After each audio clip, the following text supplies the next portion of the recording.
voting. We do not endorse candidates or political parties. This evening, we will take an opportunity to gather information about the candidates for Schenectady County Legislature and City Council to help you make a voting decision. All of the candidates who will be on the ballot on November 5th have been invited to this forum. However, the league policy is that candidates running for office unopposed cannot take part in the formal part of the forum. Gary McCarthy is running for mayor unopposed. Mr. McCarthy, if you're here, if you please stand. He hasn't gotten it yet. And then Carl Faltico, I'm sorry, sir. He is running for city court judge unopposed. Would you please stand? We've allowed time at the end of the forum for the unopposed candidates who are here to make a few comments.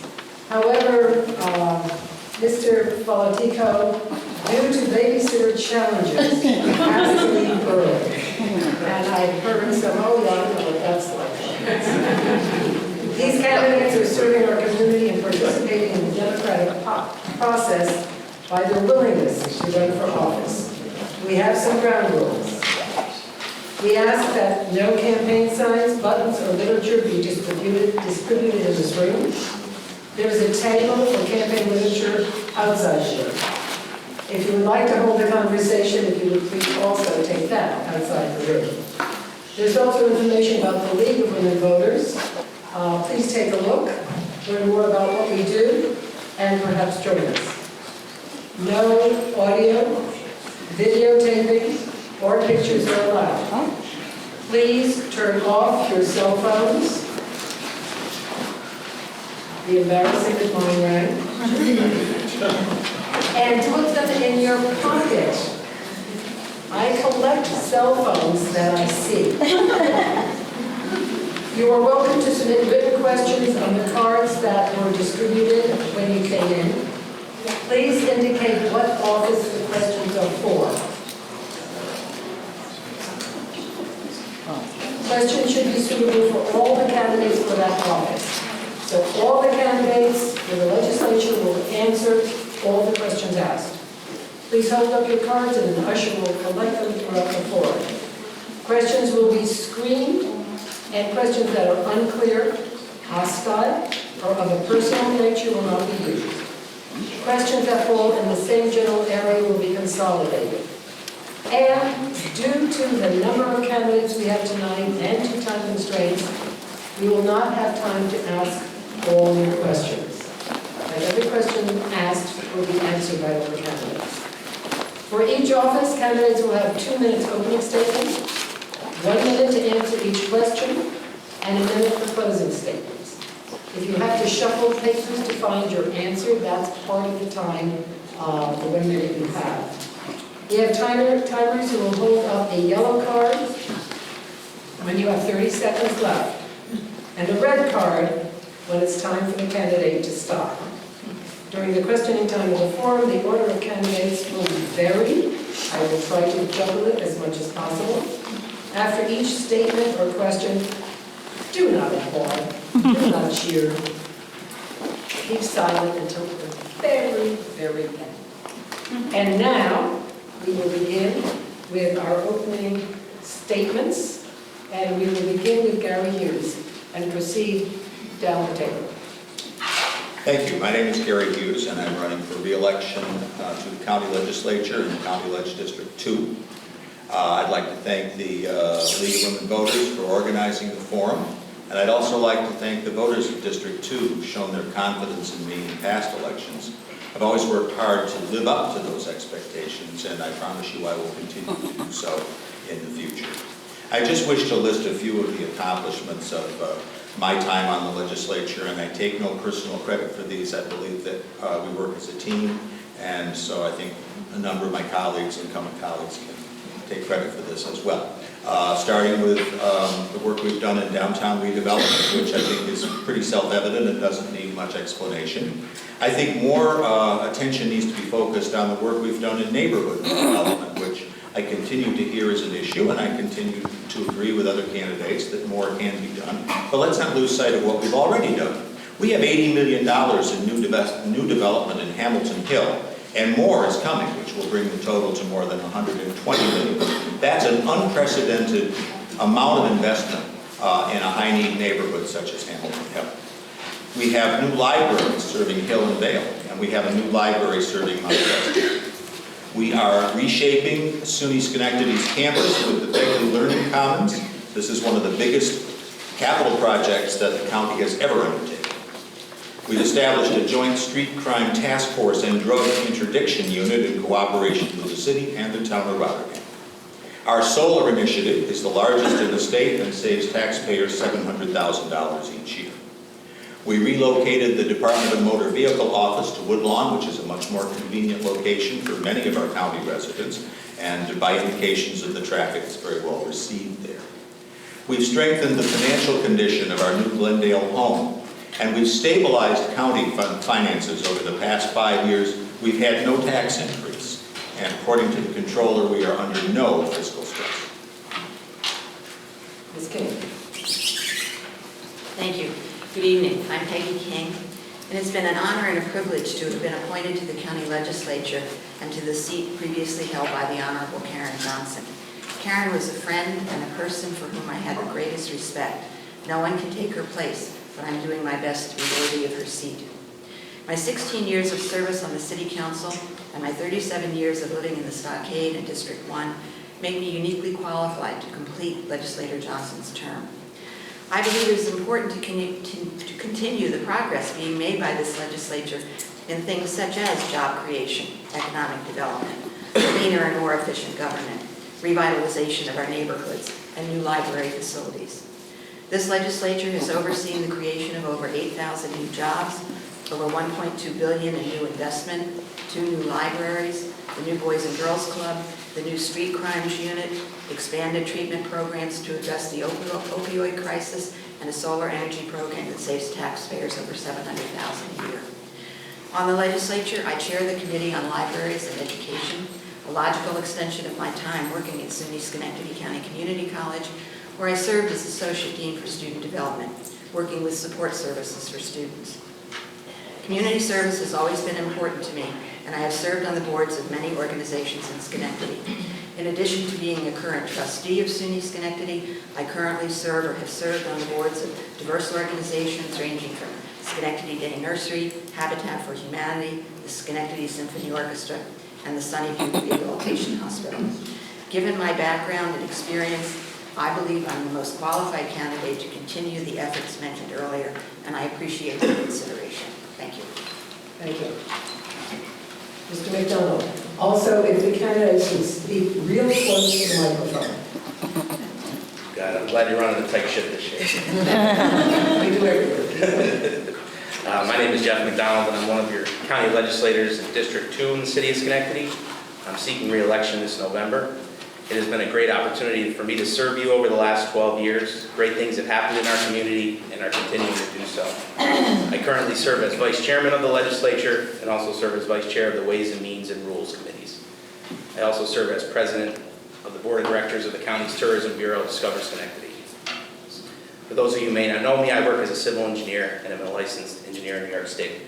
I live in the Central Park neighborhood of Schenectady and am a lifelong Schenectady County resident. I hope the voters choose to re-elect our current team of legislators. We all work well together and make unique contributions to the county government. Together we have produced great results, and our experience and knowledge of county government allows us to take on new projects and make things better for the residents. My belief is that we need to continue what we started, containing taxes and collaborating with the city to make improvements to our neighborhoods. Our county taxes are less than they were 4 years ago. We have been able to do this through an effort to build tax base, reorganize departments, reduce operating costs, and ultimately generate an increase in sales tax year over year. I hope you will consider supporting our team and let us continue the work we've started.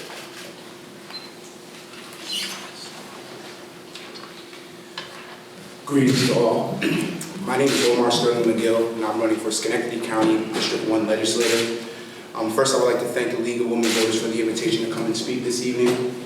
And I appreciate all the work that you guys continue to do and have been doing since the 1920s.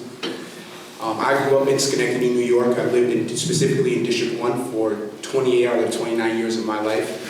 I went to St. John Evangelical School right here in downtown Schenectady, and then I went to Lincoln Elementary School for 4th grade, and I finished my education at the Albany Academy. From there, I went to Morehouse College, where I received my BA in Business Administration. And upon graduation, I started my own nonprofit where I work with youth and young adults that help them reach their full potential in life by helping them dissect the college process, work in community service, and also health awareness. Some of my background in the political arena is I've worked at the state legislature for the past 5 years. I worked in the assembly for 4 of those years, where I worked on program and council, and I worked on meaningful legislation such as increasing minimum wage, increased efforts of heroin and opioid combatants, and also expanding ride sharing to upstate New York. I believe that it is important that we do expand our economic revitalization into our neighborhoods to encourage people to also want to live here and raise their families here, but also to encourage commercial and businesses to want to be in our areas so we can create jobs for our citizens. I think also we need to be more transparent and have more access to county government. I believe everybody knows what's going on in the city level, but I think we can do a better job of educating people on what's going on the county level as well. And I believe that it's very important that we promote the Census 2020 so we can make sure everybody's counted, so we can get the proper funding and political representation for our neighborhoods. Once again, I thank you, and I hope you consider me as a Democrat and Working Families Party's line for this upcoming election for the Schenectady County Legislature for District 1. Thank you. Thank you, Mr. Gill. Mr. Paul. Thank you very much. Good evening, ladies and gentlemen. My name is Rich Paterni, and I am a sitting Schenectady County legislator in District 1, one of 3 that represent District 1. Before I begin, I'd be remiss if I didn't pause and thank the League of Women Voters for hosting this forum here tonight.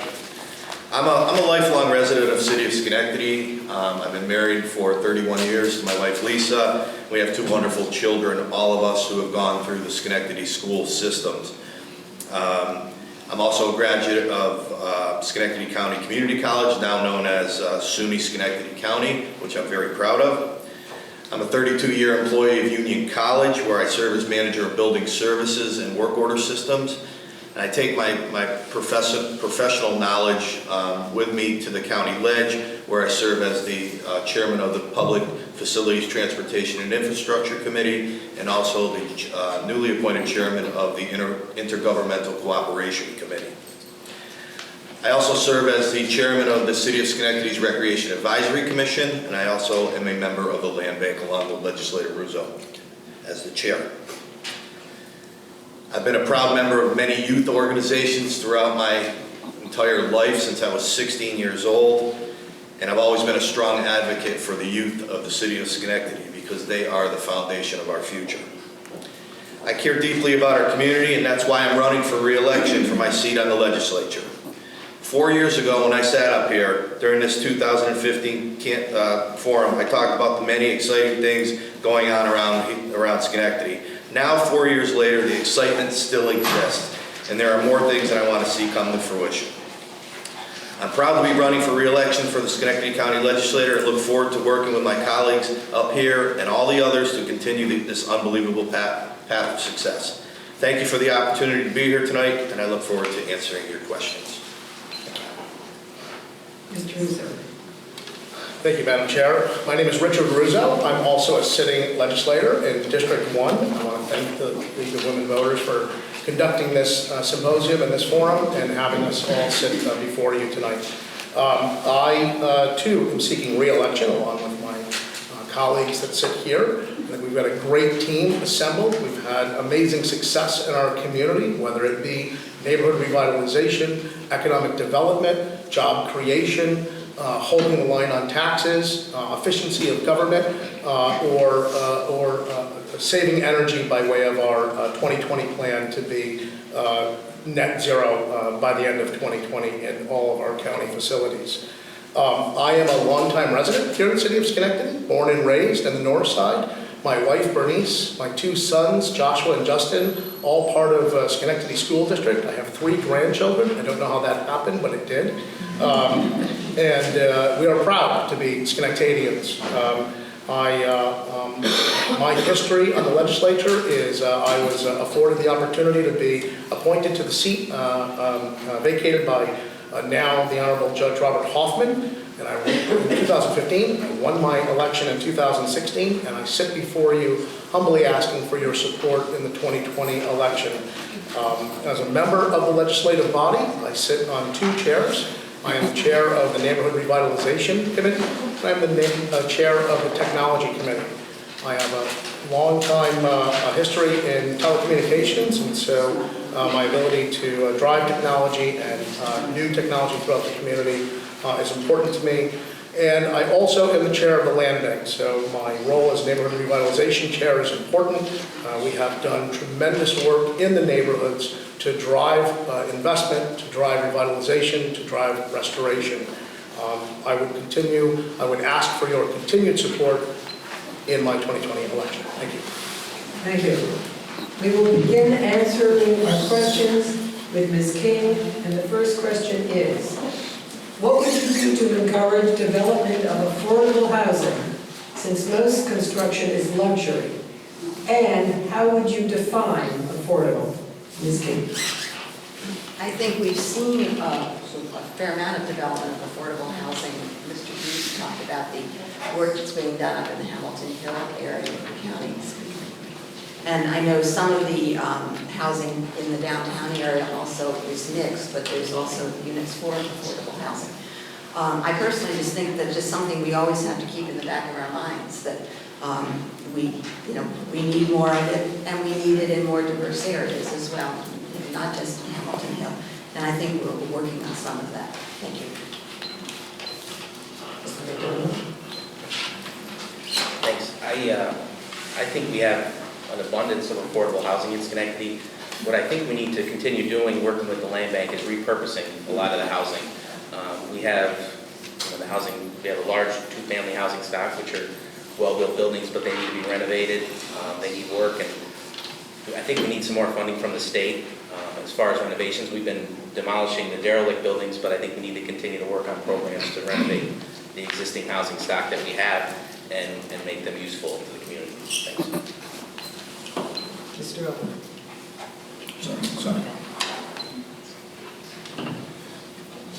I think it's very important that we do continue to invest in the infrastructure that we already have and try to make it as affordable for our residents as well. And also developers that we allow to build in our county and our communities to make sure that they are providing affordable units for our community and our residents, whether it be by quota or whether it be by partnership with our county government and our city government, to make sure that we are having affordable housing. And even though I know affordable is very, very difficult to define, but I think we need to look at the statistics of what our income is in our communities and try to make sure a number that's fit and that's beneficial for both parties, but most importantly for our community and our residents that live in Schenectady County.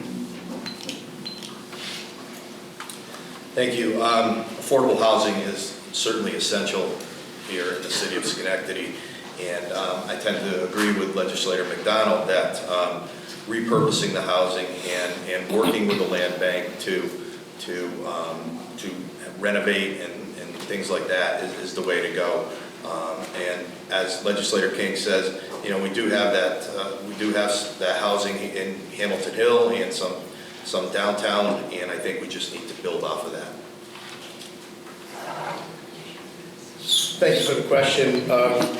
Household income is the driver behind affordable housing, and so there's a certain threshold that we want to achieve and allow people to live, have a quality of living in new housing, and that's one of the goals that we have behind the land bank, taking out the excess stock, rehabilitating and renovating where possible with our partners from the Seat Center, Habitat for Humanity, BNI, Community Land Trust.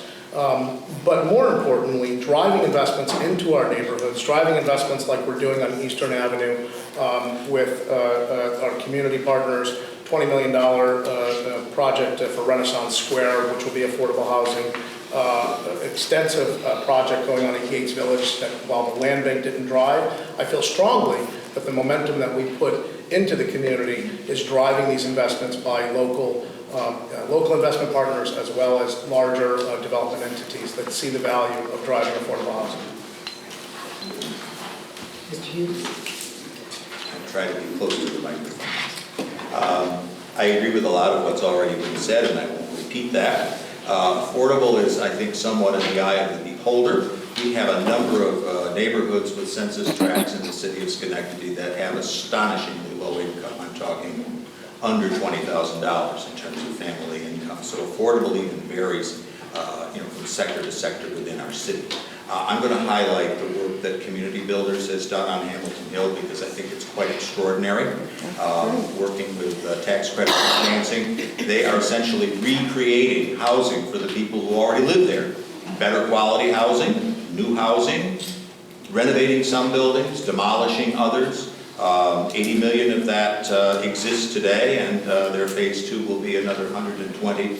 And as Mr. McGill points out, their focus is also on reinvesting in the community. They've done a number of projects in the Hamilton Hill neighborhood that directly benefit the neighborhood. I think that's money.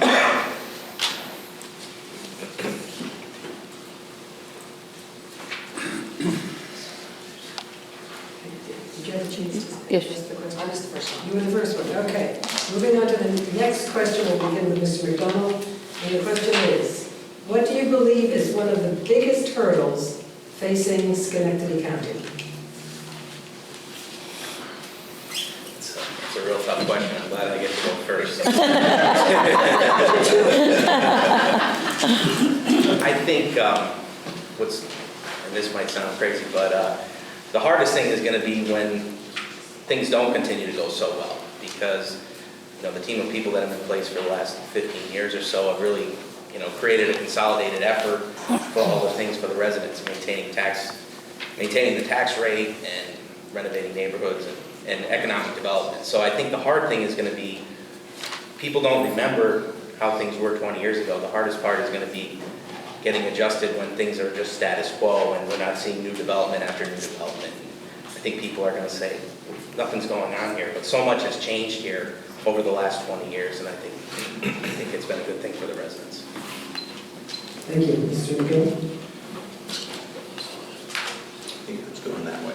Oh, this way. I think one of the biggest hurdles we have to continue to work on, I want to commend the county legislator first for continuing to try to lower our property taxes, but I think our property taxes are still one of the highest in the U.S. as far as the median taxes.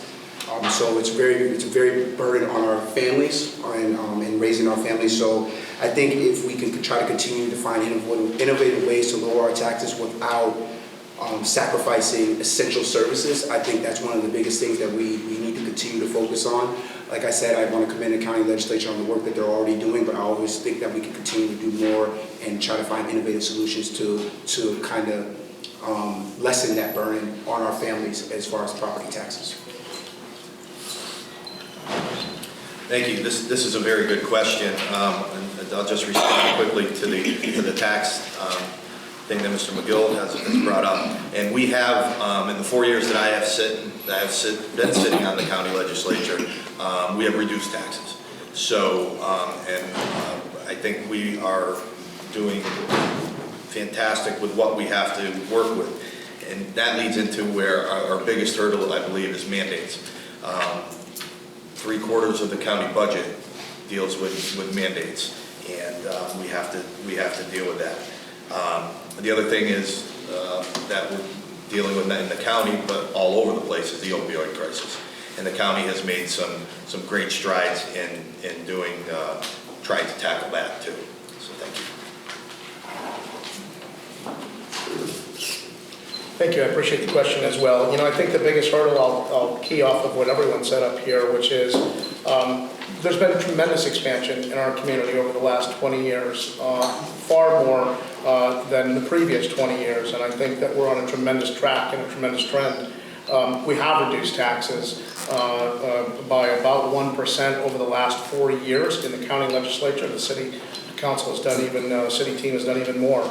So we're driving economic development by way of cutting taxes, by bringing investment in, and we're expanding services for our community. So I think the biggest hurdle that we have is those unfunded mandates, as you spoke of, Legislator Paterni, and how do we drive more revenue, right? What economic development activities can we do, whether they be tourism and the great work that Legislator McDonald is doing, or what our economic development team is doing, thank you Legislator Hughes, to drive revenue into the community that will help to continue to hold the line on taxes or help us to cut taxes while continuing and or expanding services. Thank you. Thank you. The next question, and this I think will be the final question. Oh, I'm sorry, I'm jumping the gun. It's fine, I was probably just taking the ask, but no. I think that the biggest hurdle the county has right now, right in front of us right now today, is the opioid crisis. I don't think there's any question about that. I think that we have, as a county, done a fairly decent job on the enforcement side of this issue, but I think we've fallen woefully short on the treatment and rehabilitation side. We've made a few strides at the county in the last year or so. We have a warm handoff program now for inmates in the county jail when they come back out to be passed right along into a rehab program. We have now we're using some of the anti-addiction medications within the jail, but we have a whole lot more work to do with that community, and I really think that's our biggest hurdle that we have.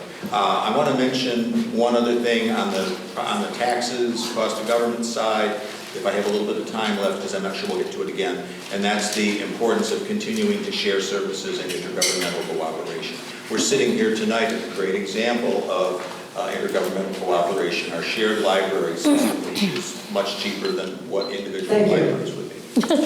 Ms. Kim. That I can add anything to what's already been said. I think everyone here has really hit on the key issues and things that we need to keep focused on. Mr. McDonald, did we start with you on this? Yes. Questions? Okay. So, the next question will be from Mr. McGill, and it is, would you consolidate services, and if so, what would they be? If not, what?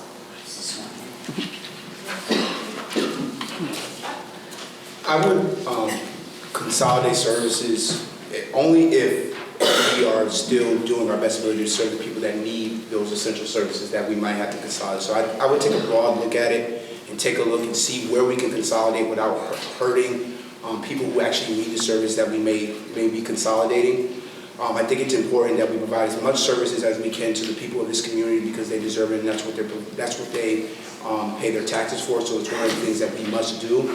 But if there is a way that we can consolidate without hurting, I would definitely look at it as long as it's able to save us money and not hurting, and it's fiscally responsible, but also responsible to our citizens and our residents of our community, because it's important that they can get the services that they are expecting from our county government. And I think it's important that we continue to make sure that we're doing our best job to serve them to the best of our ability.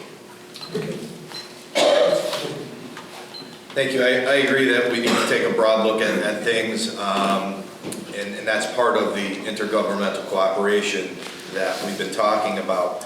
But some things that we have done already is the central dispatch system, where it's saving over $600,000 a year. That's a huge savings for the residents of Schenectady County. And one of the other things that we're working on right now is the county radio system project, which again will save our residents tons of money. So thank you. Thank you for the question. I think it's important when we look at consolidating services that we do focus on the services that we can consolidate because they're commoditized or they are where we can receive a benefit. Highway services, buying sand, buying fuel, supporting IT services, right? We don't need an IT department in every municipality.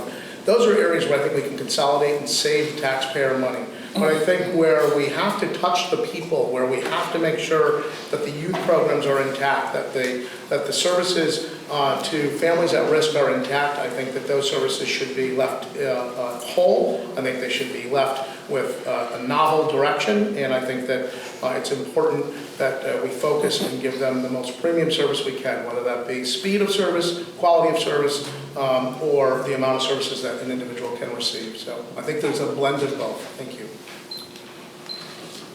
Mr. Hughes. I'll second where Legislator Russo left off, but I'm going to go right back to the end of my first answer, the end of my last question. Where it's feasible, I think the best example we have is our Schenectady County Library System. We run 8 branches of this system for about $6 million a year, which is a remarkably low cost for the services that we're able to provide, and it's because it's provided by the county and shared among all the communities throughout the county. In the time that I've been on the legislature, we've done nothing but look for more opportunities to consolidate services. We share vehicle maintenance services with the city of Schenectady. Legislator Paterni recognized our new countywide interoperable radio system. All law enforcement, all fire service in the county will be able to talk to one another on one frequency, and it will save our taxpayers money. So where it's possible to save money and not compromise that human touch and services, I think we need to drive that and continue. Thank you. Ms. King. I would agree. I think wherever we can consolidate, that makes a lot of sense, as long, again, as it doesn't take away services from folks. And I think the county has done a really good job with consolidation in terms of the solar energy, and Lloyd mentioned the libraries, the dispatch, and again, now working on the radio system. So I think we should consolidate as much as possible. Mr. McDonald. Yes, I just want to add to that. Legislator Paterni chairs the Committee on Intergovernmental Cooperation, and not sure what everyone means, but they meet monthly with the elected officials from each municipality, as well as department heads. So there's an aggressive campaign by the county monthly to come up with new ideas and to meet each other's needs. So it's already being done, and I think our team will continue to do that. Thank you. We will now move to Mr. Mickey. You had a chance, right? I started with you. Yes. You started. On that last question, sorry. Yes, okay. So I started with you. So we will start our closing statement with Mr. Paterni. Thank you. Once again, I'd like to thank the League of Women Voters for hosting this forum tonight. I'm extremely excited to be running for re-election to the Schenectady County Legislature during this amazing time. When I was sworn in back in 2016, I told my colleagues that Schenectady County is on an unbelievable path of success, and that we are very fortunate as legislators that we will be playing a significant role in what lies ahead. Well, ladies and gentlemen, that path of success I talked about almost 4 years ago has lengthened, and I am very fortunate to have played an important role in this. Our work is not finished, and I want to continue to lengthen this path even longer over the next 4 years. Thank you so much for the opportunity to be here tonight, and I kindly ask for your support along with my colleagues currently sitting here on the legislature with me, legislators Russo, King, Hughes, and McDonald. Thank you.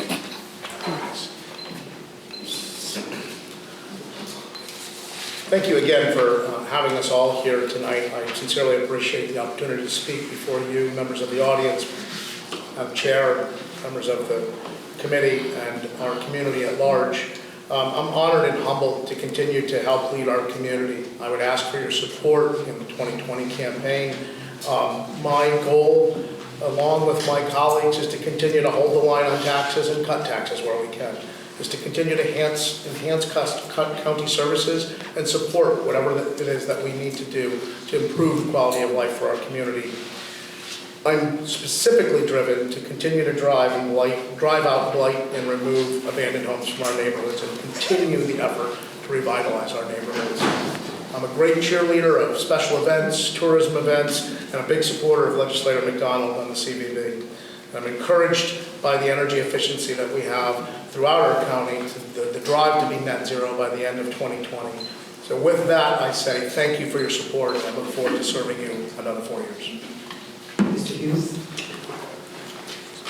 I'm going to be short. I have a great deal of passion for what we do, what I do, what my colleagues do at the county legislature to support our citizens. I very much look forward to to my next term and maintaining that passion, and I'm confident that I can do that. I would like to thank the league again for organizing the forum. I'd like to thank the people who took their time tonight to be here. I'd like to thank the folks through Open Stage Media who are watching this and giving us their time, and I thank you all for that. Ms. King? I also want to say thank you to the League of Women Voters for providing this forum. As I said in my opening remarks, my years of experience working at SUNY Schenectady, serving on the Schenectady City Council, serving on the boards of over 20 organizations in this county, make me an ideal candidate to serve for the remaining 2 years of Karen Johnson's term of office as a county legislator, and I look forward to your support. Thank you. Thank you for this opportunity to speak to all of you tonight. And again, thank you for the opportunity to serve you for 12 years. I'm going to keep this short because we have to go to a budget meeting where we're again proposing a 0% tax increase. But the success of this community is clearly visible, and this team works very hard for the people. You read about other communities struggling financially with no sense of hope, and I think we all have a lot to be thankful for here. And at the end of the day, what I can offer you is my business experience, my problem-solving background, my energy, and my passion for the community. I look forward to the challenge of the next 4 years, and I hope you will consider supporting myself and my colleagues at the legislature so we can continue the good work we've started. Thank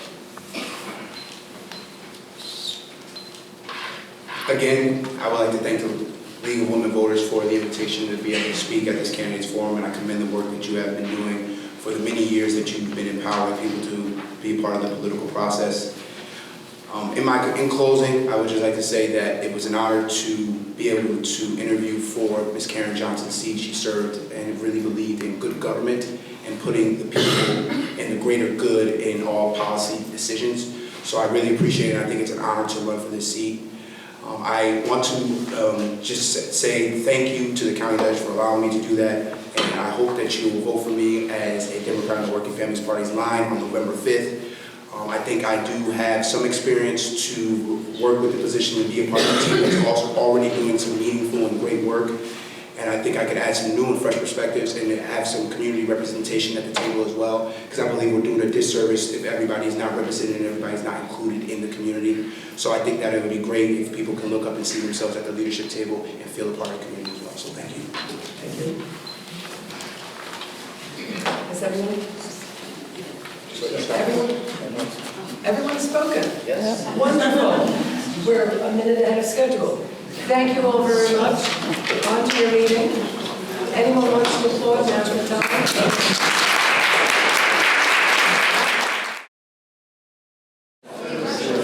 We're ready to begin. Continue with our city council candidates.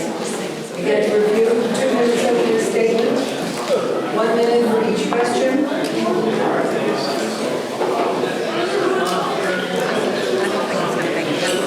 And then we are closing. And I think the trick is, I'm getting hand signals from the back. The trick is to get very close to the microphone. So, we will begin our opening statements with Rita Corona. Serrano. All right, I'll say I'm Rima Serrano. I would like to thank the League of Women's Voters for giving me the opportunity to speak tonight. My work experience, volunteerism, and life experience, I believe, I am qualified to speak for you and work for you on the City Council. I have worked for Albany County Airport Authority's office for 23 years as a budget and performance manager, receiving the Government Finance Officers Association Budget Award since 2004. It is my time as manager that has taught me anything. It is the fiscal responsibility and discipline is of primary importance. I am also involved in the community as president of the 12309 Schenectady Neighborhood Association, a member of Schenectady Landlords Influencing Change, an advocate for those who have addictions through Friends of Recovery, Team Schenectady, as well as other organizations. I just took my class to become an angel in the new program through the Schenectady Police, a program that assists those who are seeking recovery assistance. Additionally, I am an advocate for motorcyclists through American Bikers Aim Towards Education, which promotes safety and education, as well as lobbies for better legislation to address road safety. I'm also on the committee for Cruising for Tots. Cruising for Tots raises money to purchase toys to donate to Toys for Tots. I'm also very active with our veterans. I attend many events, fundraisers, Carnival flights to Washington, and wherever else I'm invited to participate. As you can see, I am already plugged into so many facets of civic life and consider the role as councilperson to be one of a citizen, not a politician. Mr. Kosher. Thank you, and good evening. My name is Ed Kosher, and I'm once again asking for your support to continue as your city councilman. A little background about myself and my family. My wife Barbara is a school nurse at Hamilton Elementary School, and we've been married for 33 years, and we reside in the Woodlawn neighborhood of the city. We have 3 daughters. Carrie, who's a recent graduate from SUNY Oswego, who's now working on her master's at the University of Albany in data science. My daughter Elizabeth and her husband Andrew, and Heather and her husband Jethro, and they are recent proud parents of our first granddaughter, and Ella Ruth Brewer. And if anybody wants to see pictures after the meeting, I'll be sure to share them with you. I'm also the director of the Schenectady County Youth Bureau, current president of the Woodlawn Neighborhood Association, past chairman of the Schenectady Municipal Housing Authority, former member of the Schenectady School District Board of Education, and the founder of a very successful SCORE Summer Learning Camp, which has now grown into a larger partnership with the Schenectady School District Summer Enrichment Program, where over 1,100 students were enrolled this summer. As a candidate, I believe I have the qualifications and experience needed to continue our work with both the mayor and my colleagues on the city council. To date, in partnership with our good friends at the county and Metroplex, we've created over 8,000 new jobs and spurred over $1.4 billion in new investments. With over $175 million invested, the revitalization of our neighborhoods has begun to flourish. With our continued support of the Homes Program, which in 2018, the City Council sold over 146 properties to mostly first-time owner-occupied homeowners. Once again, in partnership with the Capital Region Land Bank, over 200 properties have been demolished and renovations and investments in the Lower Eastern Avenue corridor and the Crane Street neighborhoods have begun. I continue my pledge to hold the line on spending and taxes, and of course my biggest personal interest to continue our investment in our youth, assisting our seniors and our veterans. Thank you. Ms. Patrick. Good evening, everyone.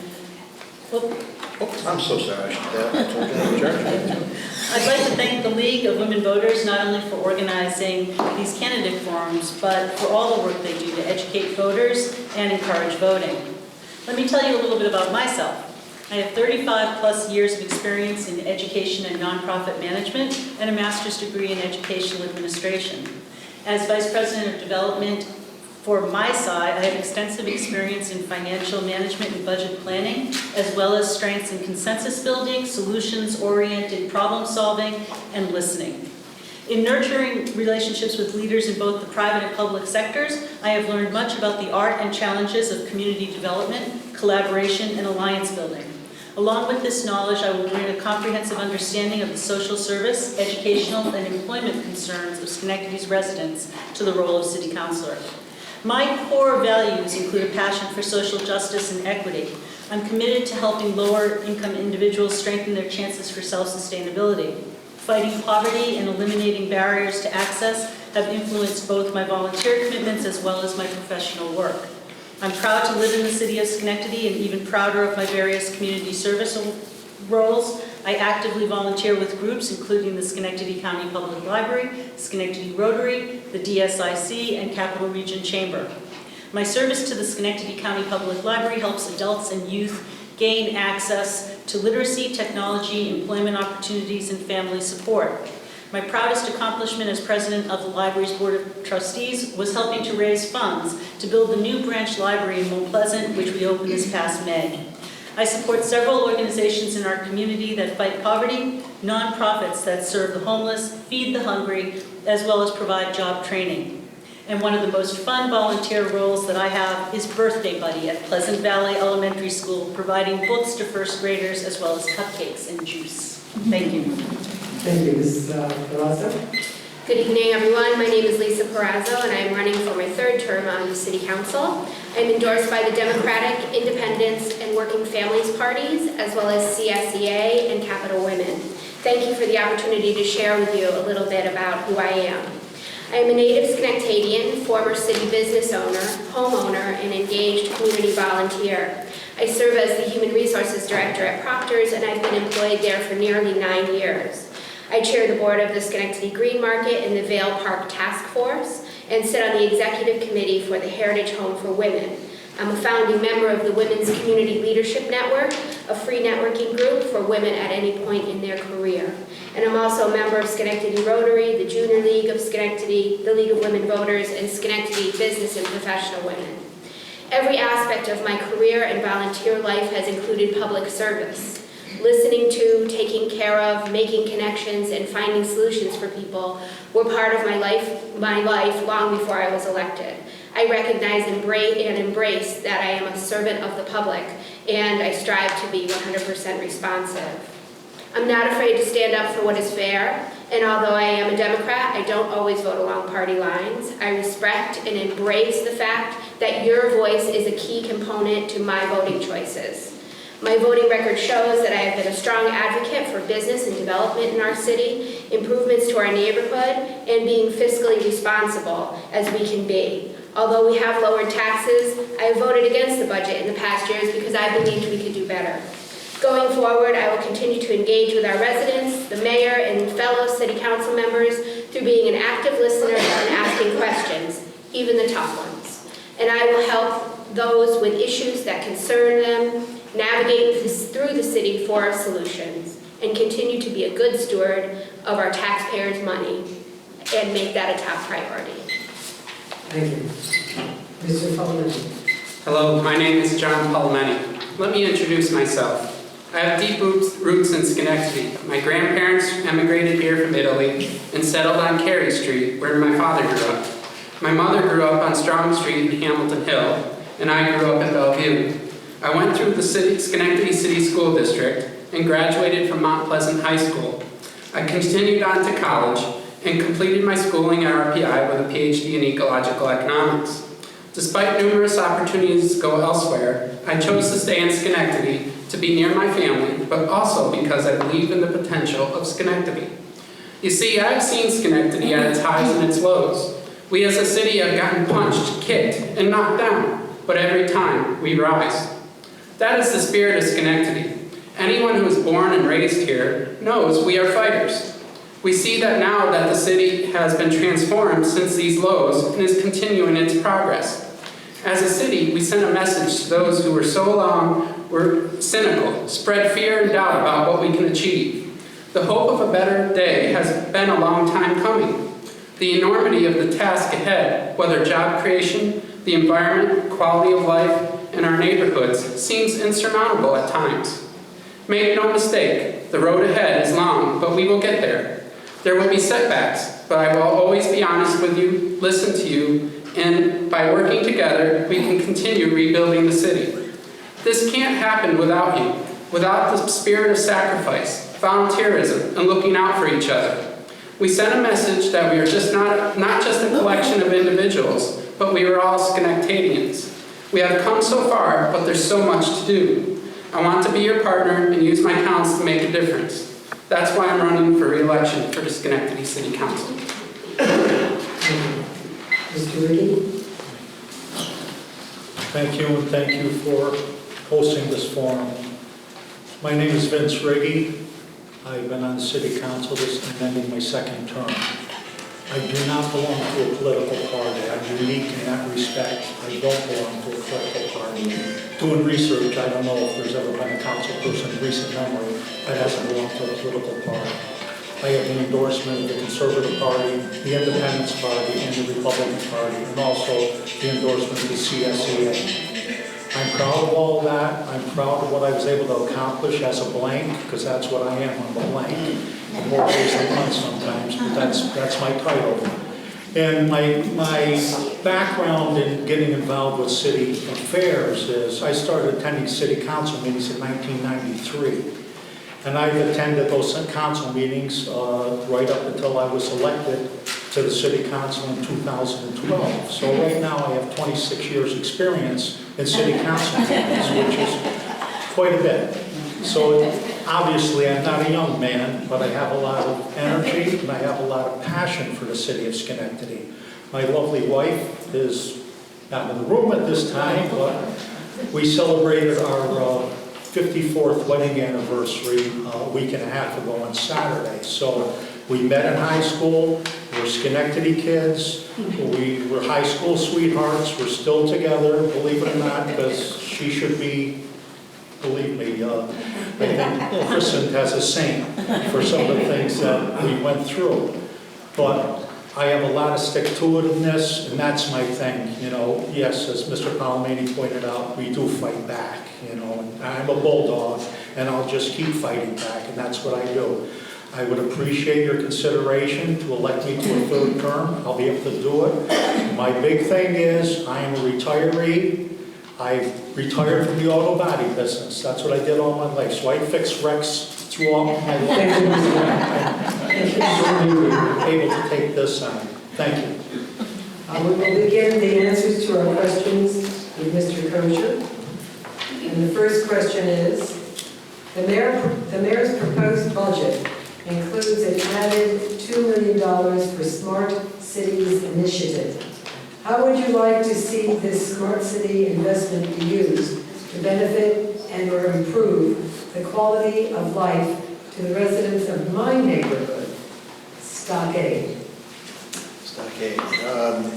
First of all, the initiative that the mayor has undertaken, I think, is great for the city of Schenectady. We've invested $5 million into the project already. Had some recent great press coverage with what the mayor is doing. And of course, we're leading the way in the smart cities. The Stockade in particular, I guess, will be on the list, of course, for the LED street lighting. We're going to be going to the Wi-Fi systems with the cameras and working forward with that. But again, I think we need more public comment and more public information on the program, as was talked about a while ago. But again, overall, it's going to be a substantial savings for the city, and I'm sure the Stockade residents will appreciate it as well. Ms. Patrick? Yes, thank you. I think that the Smart Cities Initiative has helped Schenectady be a national leader in sustainable measures, and I support that quite a bit. I think that the advancements in technology that the Smart Cities Initiative will allow us are going to help the city increase its efficiencies and hopefully reduce some costs. I think, for example, specifically the fire department and the police department, the technology that is now going to be part of what they do will help them know about fires immediately, help them know about where bullets have been shot, etc.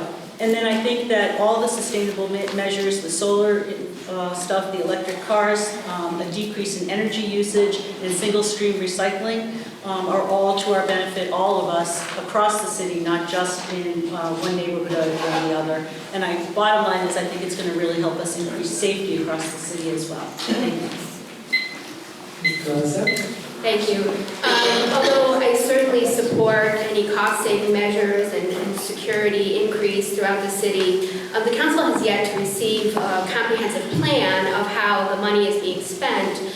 In the last three budgets, there was money allocated, but at this juncture, as a steward of your hard-earned money, our taxpayer, I would like to see an overall plan with an overall cost, and then I would like to have that be a referendum for the city residents, so that they tell us that, yes, this is a major, major investment. The one number that was floated out at the very beginning, and it certainly could have changed, was somewhere around $30 to $33 million. I want to know from you if you want that investment in that way. And I want to be able to tell you exactly what that investment is going to deliver to you. And at this juncture, I can't do that. So I'm struggling with the $2 million in the capital budget proposed again, when we don't really have a solid plan to know how we're going forward. I liken the Smart Cities initiative to my generation's General Electric for the city. The fact is, what can happen will not only benefit the Stockade, but the entire city. The idea with the Smart Cities initiatives is, as some have spoken about already, is with the efficiencies. But beyond that, there's plenty of revenue potential there that we can use to reduce our property taxes. So for example, using smart technologies to reduce the number of fire calls, But at the same time, we can charge the hospitals, the insurance companies, and doctors' offices to link into that and generate revenue from that. We can also use the information that we obtain from the Smart Cities data to create demand models and marketing strategies for our businesses throughout the city, and that's money that we can generate. We can also use this technology to create new businesses and applications that we can use to create employment opportunities. So these are all things where we can create things on the revenue side. Mr. Reed? Thank you. I too have reservations about the money that we've been packing away for smart cities. So far, I haven't seen a real plan be presented by the administration, and that's certainly troublesome to me. And I picked up, and maybe some of you may want to do that, pick up the Wall Street Journal cybersecurity from, I believe, 2 weeks ago. And there's some real issues with smart cities as far as hackers, and some cities are being held ransom, and some cities are paying ransom. These are major cities, Atlanta, San Francisco. These are major cities that are having problems with this. So again, I may be a dinosaur, but technology changes just too fast for us to put a lot of money into this at this time. And I think I'd like to see a concrete plan for the administration before we move forward with this. Thank you. Ms. Serrano? Well, without a plan, I can do a little bit of a comparison where we've been using the green initiatives at the airport. We get grant money and so forth and so on. We get a savings now, but futuristically, we're not going to see a savings. We're going to have to invest in advancing further on. And we don't even know if some of this is going to work. It's still extremely new. We're already a very high tax city. Maybe we should compare with other cities before we even think of moving on with the green initiatives in Schenectady.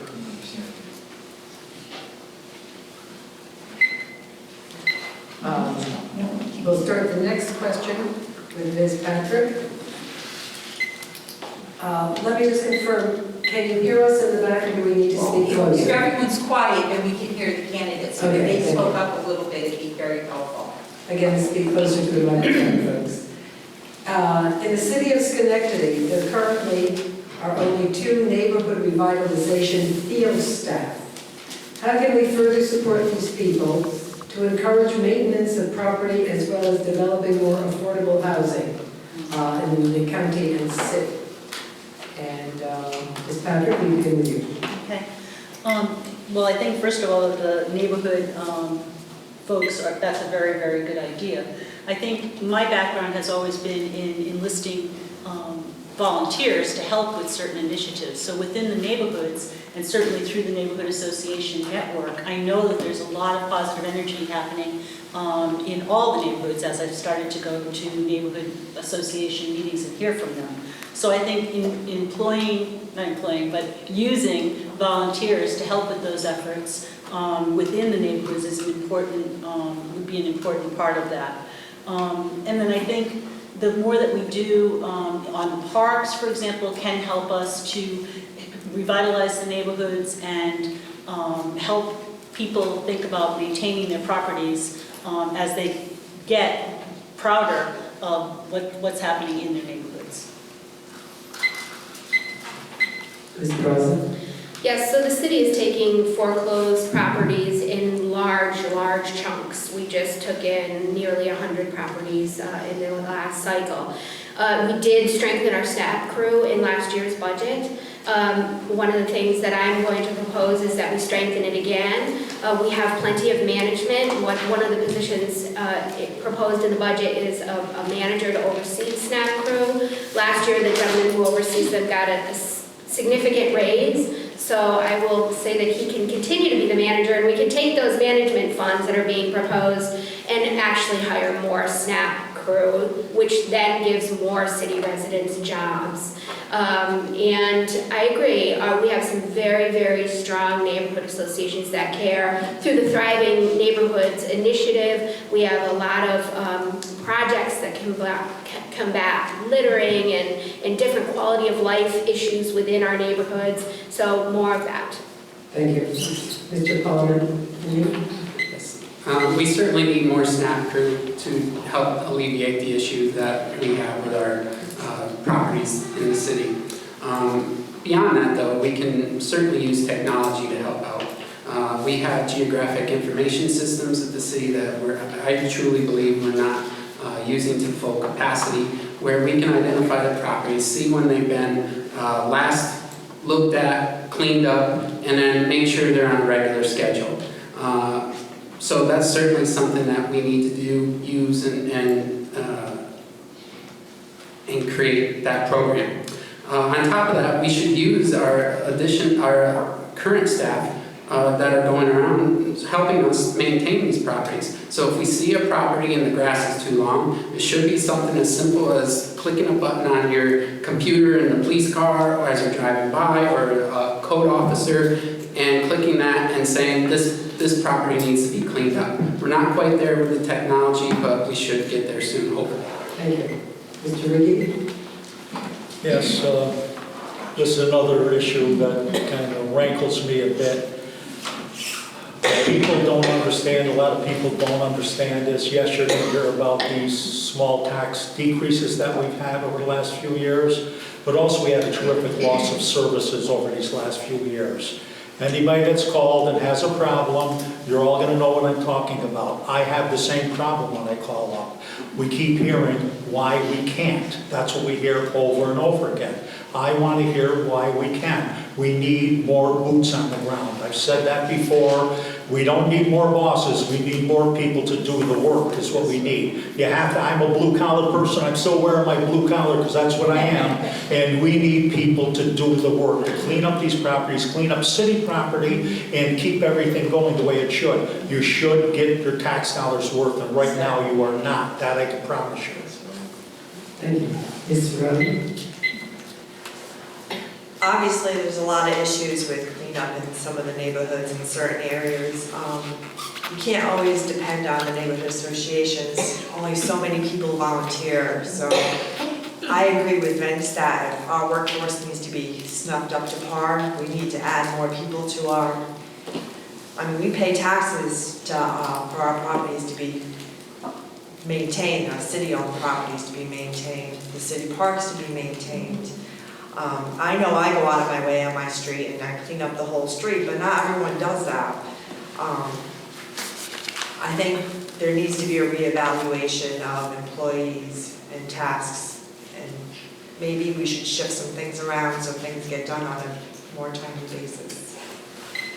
Thank you. Mr. Kosher? Thank you. And as the county legislators spoke earlier, we have to continue our partnerships with the Seed Center, the Habitat for Humanity, and Ron Gardner, who's our affirmative action officer, has a tremendous apprenticeship program to continue to invest in and renovate the vacant and blighted properties here in the city of Schenectady. And of course, we have the Yates Village apartment renovation as well, coming on in 2 different phases. But the other piece I think we really have to talk about is a living, workable wage for our employees. Our seasonal folks are getting $12 an hour, which certainly isn't going to be able, we cannot fill these positions at $12 an hour.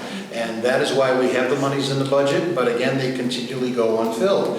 And one of the reasons are, if you're receiving any kind of public assistance, if you work 20 hours or more per week, or if you work 2 days or more per week, regardless of the hours, you lose all your benefits for that week, where other states actually have it where that money is deducted. And I think that's something our state leaders should take a look at. Thank you.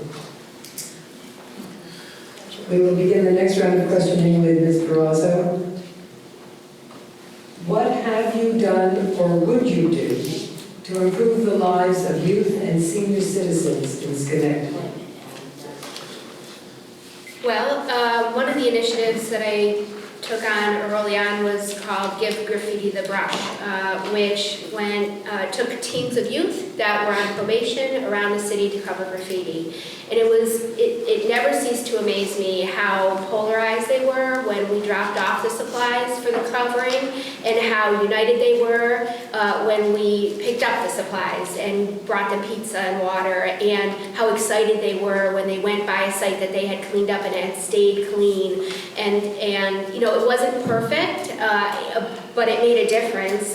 So that's one of the things. I also was in support of the senior center that Mr. Kosher got up and running, which I know is incredibly popular and successful, and I'm sure he'll fill you in more on that, but those are two specifics. Thank you. Mr. Palomini. As Ms. Carrazzo just spoke, everybody on the city council did approve of the senior center, so that was a very good idea that was brought forward. It's very well received by seniors throughout the city. But beyond that, I think the biggest thing that we have is the lifeblood of our neighborhoods, is the parks. It's something that we've invested millions in, we've seen them come back, but we need to keep those maintained. And we see a lot of activity with the youth in our parks, and we also have now senior equipment in some of the parks that is used in I believe, Woodlawn, and I think we're going to be getting some of that senior activities in the Steinmetz Park area as well. So these are all things I think are beneficial for both our youth and our seniors. Thank you. Mr. Ricky? Yes, I agree with my colleagues. I think the senior center is great for our senior citizens. As far as youth, what I've done in the past, I've coached Little League Baseball, I coached Babe Ruth League Baseball.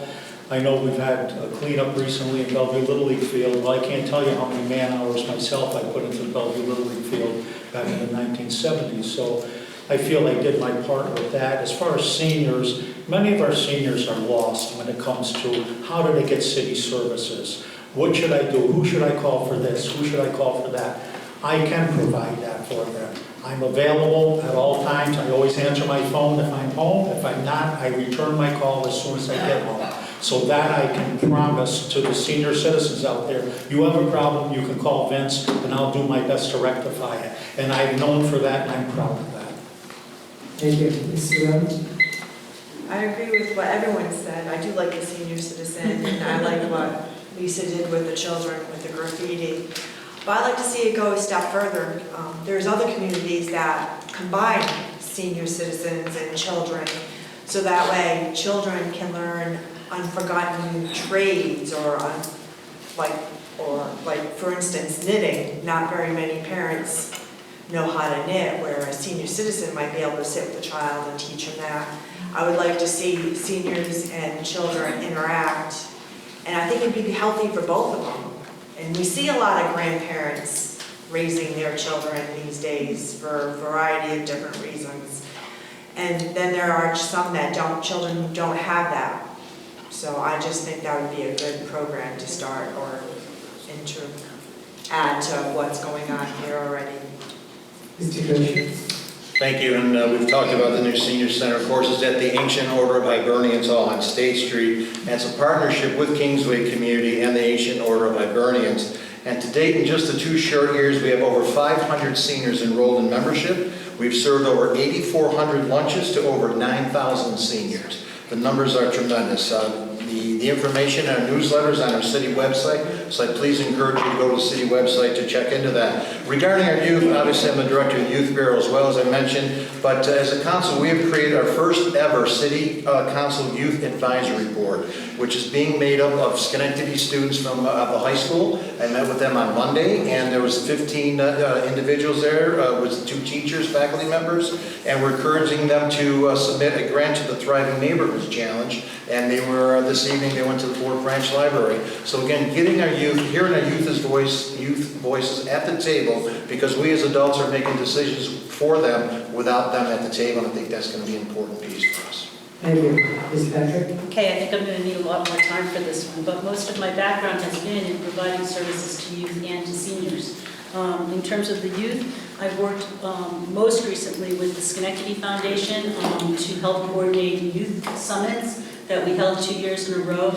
And part of that initiative was so that we could really listen to the youth and find out what they were concerned about. The next phase was then to take what we learned and start a mentoring program through the Schenectady Foundation. I was a founding member of the Black and Latino Alliance for the Capital District YMCA. I used to run Senior Services of Albany, so I know very much so, I think as Mr. Riggi said, that negotiating through all those services is really a need for seniors in our area. I love the senior center because I had a chance to have some meals there, and that was pretty good. I also support the Schenectady Day Nursery. I really value the work that they do and have done over generations of families in our Thank you. community. Mr. Palomini, I think, yes, we start the next round of questions with Mr. Palomini. The question is, the city has allowed many of our parks and sports fields and courts to deteriorate. What are your thoughts about using revenue from the casino's sports betting could be put to the purpose of rebuilding and maintaining these fields? So the revenue from the casino and sports betting does go into the general fund. Some of that does go towards the parks. I think a more likely sustainable issue of using the money for our parks would be generating revenue with our parks. So for example, we invested millions into the baseball field.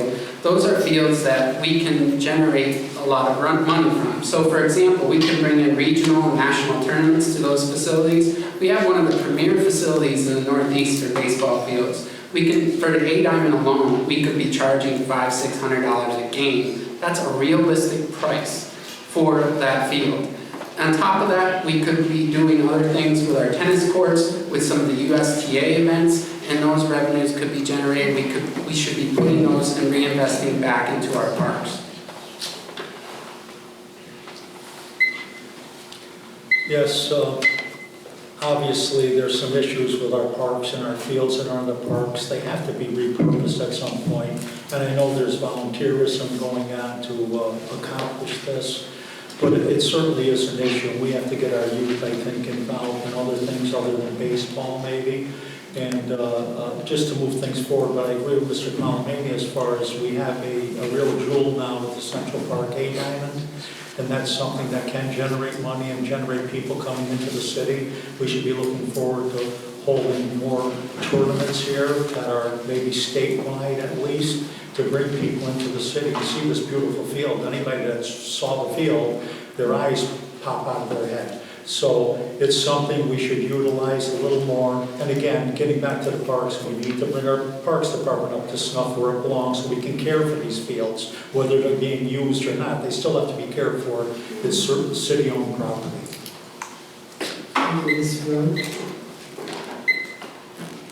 I agree with both of them. If we have the opportunity to bring in revenues for our fields and for our parks, I think we should. Obviously, we do have to make quite the improvement in a lot of our parks. We need more people to actually do that. We need to reevaluate, like I said earlier, we need to reevaluate our the city staff and allocate on if we need more staff for a certain thing or whatever. It just needs to be, I don't know, but I agree with both of them.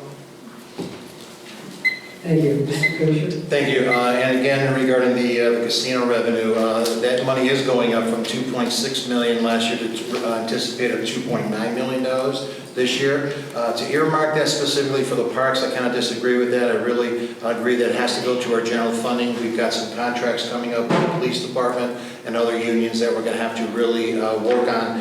But again, the CDBG funding and our Recreational Advisory Committee, they've done a great job. And I understand that there's some money in the mayor's proposed budget under capital for assessing our pools. Our swimming pools are very much a needed commodity here in the city of Schenectady. As you know, our neighbors to the east there has some difficulties with their pools. And again, I commend the mayor for putting in money into this, doing this study, take a look at our pools, continue our work with the Boys and Girls Clubs in partnership with the YW and the Hamilton Hill Arts Center to provide wraparound recreational and educational programs at all our parks in the city of Schenectady. Thank you, Ms. Nestor. Yes, I think the parks, I think I said before, are a very valuable resource for families in our community. And I've been very fortunate to serve with Ms. Perazzo on the Vale Park Task Force for the last several years. Through that, we've been really working on cleaning up Vale Park, on introducing the park to all of the employees that work downtown. We've started weenie roasts, we've started these monthly cleanups in order to introduce people to a park that really wasn't being used. We want to make sure that the parks are safe for our families, and I think that's really important. I think that the idea of adding the park superintendent is one that I absolutely support. I think that way we get the continuous improvement and maintenance of our parks across the board. I know that as a volunteer with Music Haven, there's certainly been a lot of improvements in the last couple of years to Central Park, and more to come in that regard. And on to, you haven't commented. No. Okay. Sorry. Thank you. So I think our parks mirror our city, right? It's small incremental steps forward, and there's been a major amount of investment in our parks over the last 5 or 6 years, including huge grants for Central Park to redo the tennis courts, to redo the A Diamond, to redo Music Haven, also fencing takedown in Hillhurst Park, and the Recreation Advisory Committee has pumped $250,000 every year for, I think, 3 years to put new playground equipment. One of the things we did in Vale Park was we not only added playground equipment, but we brought the original playground equipment to the front of the park.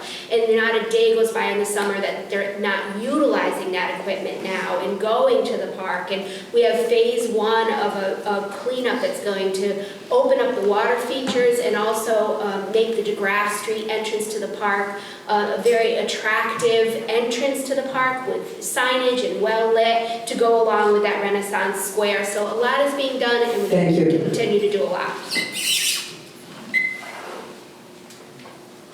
And for the last question,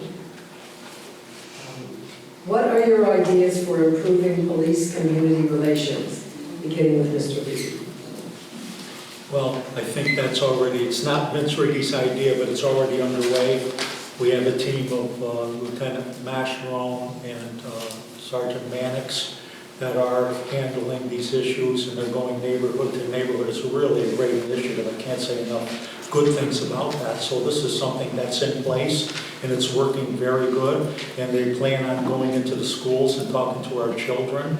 But they are a great team together, and we're really blessed to have those 2 officers working in this capacity. I can't say anything more than that. There is something in place that's working. Can it be improved on? Naturally. Maybe we should have 4 officers doing it in the future. But right now we have 2 officers that really know their stuff, and they get right to the problem if there's a problem, and they reach out to people. And that's what people need. They need to have officers reach out to them, and I know these 2 officers are doing that. So I'm proud of the work they're doing. I hope they continue doing it. Maybe we can add to that to make it better. Thank you. Ms. Serrano. I think the police officers are doing a very good job of getting back out to the community between having coffee with them down at Stewart Shop. Their program to get people off the street for addiction is a very good program. I just took the class myself for the Angel program, so I can be involved. I see them out in the community all the time talking. I've seen them pull over their cars to talk to people on the side of the road. I think they're doing a lot of outreach now, and I think they're headed in a great direction. I mean, there's always room for improvement with everything, but I think they're heading in a very good direction right now. Thank you. Mr. Kosher. Yeah, and I agree as well. The coffee with the cops has been great. The 2 officers that are working with us in Woodlawn, what we do, our neighborhood officers there, if they catch a youth driving their bicycle in the Woodlawn neighborhood without a helmet, the officer actually pulls them over and gives them a little ticket, which makes them appear to Plains Bike Shop on State Street. And the Woodlawn Neighbors Association, we purchase them a bike helmet, and they fit them and they get them on their way. So I think they've done a great job. But we've also, the Youth Advisory Board, we just talked about on Monday as well, to do a job shadow event. We're looking at doing that again this spring, where our youth again will be job shadowing for a complete day. The police department, the fire department, our sheriffs, probations, our judges, the mayor's office, just for them to get an idea of what it is and to talk with our police officers face to face and one-on-one. So we're hoping to bring that back this summer, again, head by the Youth Advisory Council. Thank you, Ms. Kemper. Yes, I think one of the most important things that has to happen and is happening is that the youth in our neighborhoods can start to build trust with the police officers. So I really appreciate the program that has been underway for the community policing, because I think once people have that opportunity to just talk to police officers, that maybe some of that trust, mutual trust, as the police get to know more of our residents and the residents get to know the police, I think that might help as well. I think also I just want to mention the Citizen Police Review Board. I think that's a really important piece that our city offers to people, and I hope that that continues to operate in a very functional way, because I think that helps us all keep on track. And then I also just, things like the going in and talking to in the schools, but also the fact that our police officers participate in things like Boys Night Out, where they're playing basketball, mentoring the youth that are taking part in those programs. Thank you. Ms. Peraza. Yes, so I'm writing feverishly because, again, it mirrors our city, right? It's slow, incremental improvements. So there's a very robust basketball league on Hamilton Hill between the police officers and local. They're working on another police athletic league. They've come to the council a couple of times, and the council has been very much in support of that. As it's been mentioned, Coffee with the Cop, I know they do a lot of work in social media trying to just humanize themselves. We have a great engaged downtown beat cop. Whenever I go to a neighborhood association meeting, the neighborhood police officers are at the association meeting sitting down. They're at random Santa drop-off and serving Thanksgiving meals. But the most important thing is we have to continue working on diversity within our police force, because our police force is not diverse enough. And just like our police force, our council, our county legislature, it needs to be reflective of our actual community. Thank you. Well, the problem with going last is oftentimes much has been said already. So largely the question has been answered. I will say today is National Coffee with a Cop Day, and that's something that our police department has just recently initiated, which has been commented on. Our police really do a great job of getting out there and engaging with not only our community, but with the youth, whether it's stopping and playing basketball with them, talking with them, chatting with them on social media, or just going around walking into the schools and talking with them. That's an important piece, making sure that the kids are not only safe, but that they're used to seeing a police officer in a positive format. And we really want to see this happen to a bigger extent so we can get the kids engaged and also be potential future police officers. That's one thing that we really need to work on, is getting those kids engaged and working with us so we can make them police officers. We will now move to our 1-minute closing statements, beginning with Ms. Rowe. Please pass her the microphone and speak right into it.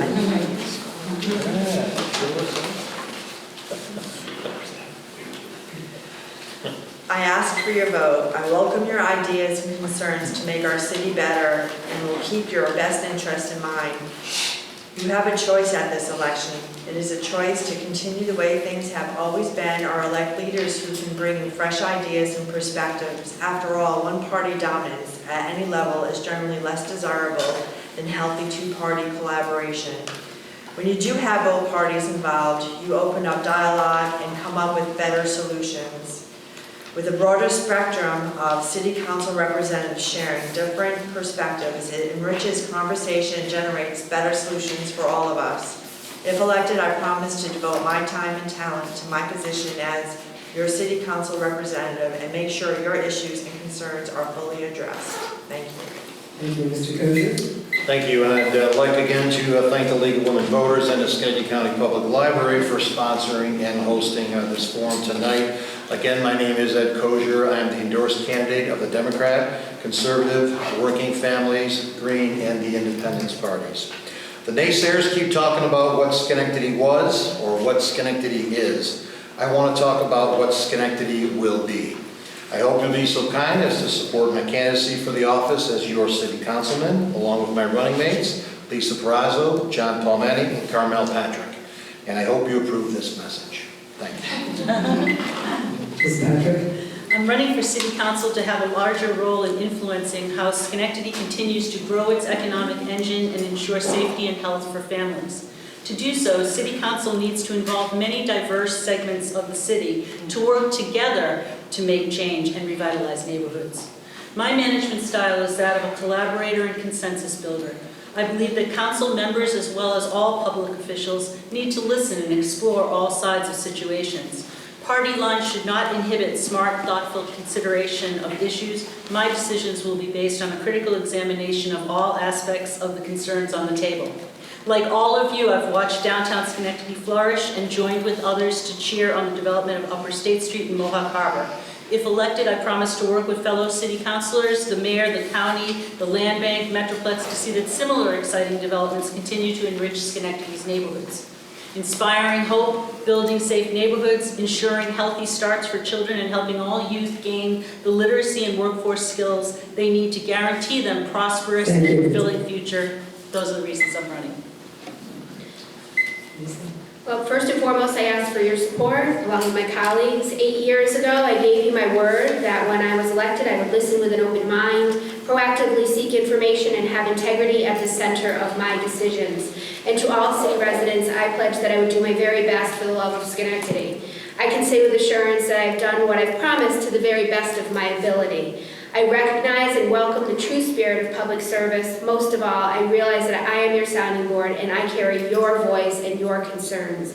I embrace collaboration, be it working with neighborhood associations or having discussions with concerned citizens. I bring passion and commitment to what I do. As each of my employers would attest, when I take on a job, I give it my all. As residents of Schenectady, you can count on me to continue to bring the same character, skills, problem-solving abilities, and determination to my city council position. I am running for re-election because my community and the well-being of Schenectadians are important to me. What I have to offer is integrity, loyalty to my fellow residents, dedication to my hometown, and genuine interest in the betterment of our city. Mr. Palmetti? There's a difference among the candidates. There are those without a vision for our city, complain about issues without offering a solution, have an agenda of their own, or cute little slogans. But we have to do better. I'm not a politician, I'm just a hometown guy that wants to be your partner and make a difference. Earlier I spoke about Schenectady's transformation. We have fought hard to get to where we are now as a city, but we have much more to do. We can't have a thriving downtown while our neighborhoods suffer, but we can change and move towards a better city. We can create the change and progress we seek. We will rise. 4 years ago, you put your trust in me and I haven't let you down. I've answered your phone calls and emails and gotten things done. I've led and brought solutions forward, seeking the positive change we all want. I'm asking for you to partner with me and put your trust in me once again. On November 5th, vote for John Palmetti for City Council.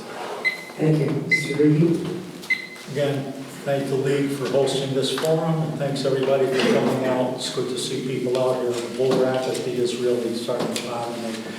I'm Vince Riggi. I'm a member of the City Council right now. We have 4 City Council seats that are up. 4 of us are sitting here, so it's going to be really simple. You're going to either elect the 4 that are already there, you're going to replace 1 of us, 2 of us, or 3 of us. It's as simple as that. So that's what it's going to be. Top vote getter, get the seats, and that's it. I hope you'll consider me again to be your voice of reason. Look for me right where I'm sitting here on the right. On the ballot, I'll be far right, so it's right for Riggi. Please look for that and keep me in mind, and I'd appreciate your support because I'd like to continue on for 4 more years. Thank you. Before we hear from Mayor McCarthy, some important voting changes I think you all need to be aware of. New York State will have early voting for the first time this year at the following locations: the library, Via Port in Rotterdam, Glenville Senior Center, Niskuna Town Hall. All voters may vote at any of the early voting locations in Schenectady County.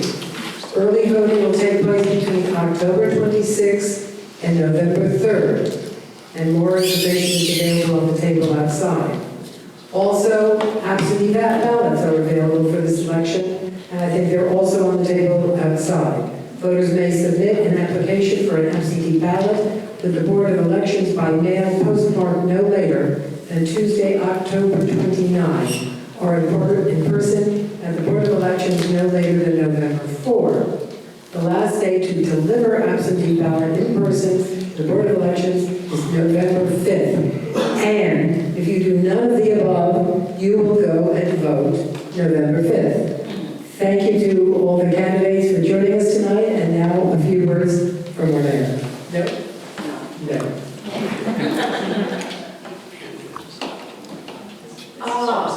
Okay, so I am corrected, the forum is over. But the mayor is here if you would like to speak to him. Mayor, would you stand up so they know where you are hanging out?